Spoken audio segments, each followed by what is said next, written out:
Hi there, this is Corey Burns, Technical Project Manager and Consultant, and I want to talk to you about how to use Power BI tooltips effectively. Now, we've all seen reports like this before. You have your KPI and you hover over it, and they haven't changed the tooltip from the default. It repeats information we already have, it doesn't do anything interesting. Well, we should be using tooltips to answer a question. Why is the metric this? Whether it's a value on a graph or a KPI, it's a missed opportunity to sleep on this feature. One of the greatest things that Power BI lets us do is the way that it lets users naturally explore the data. And efficient use of tooltips is one of those. So let's talk about how we can accomplish that. First things first, for your report, you'll want to go to your options.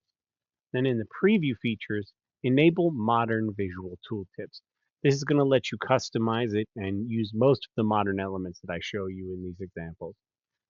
On your Canvas page, which you are going to be building your tooltip, you'll want to have the canvas selected. Make sure you don't have any individual canvas selected, any individual visual.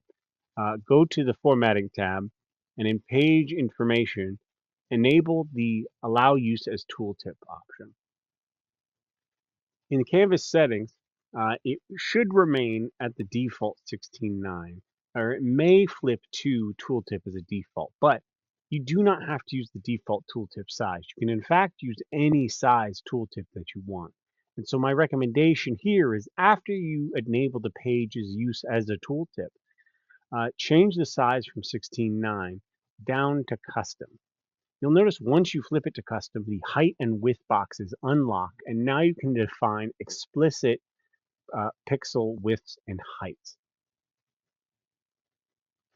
What this enables you to do is to go from the default tooltip here to instead expand in the space and show other visuals or tables and data that can explain the metric you're looking at.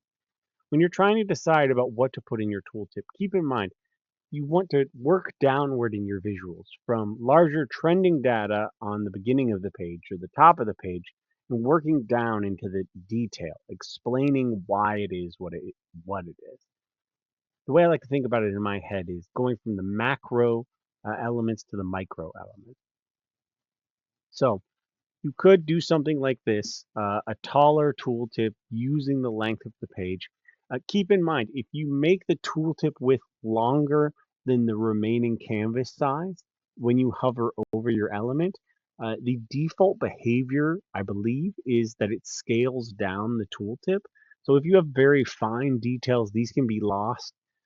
Make sure that you consider the position of the visual that will use your tooltip and the remaining height and width you have within the space of that canvas page so that you use the width and height that is there and you don't get unnecessarily shrunken, making your tooltip less useful.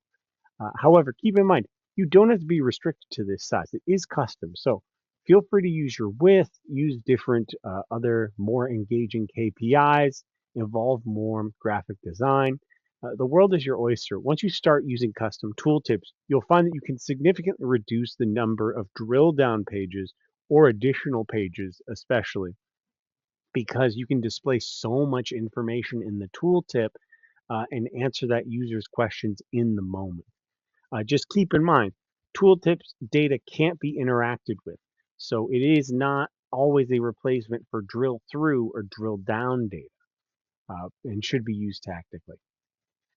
Tell me in the comments and show me examples of tooltips you use in your modern reports. Until next time, I'm Corey Byrne.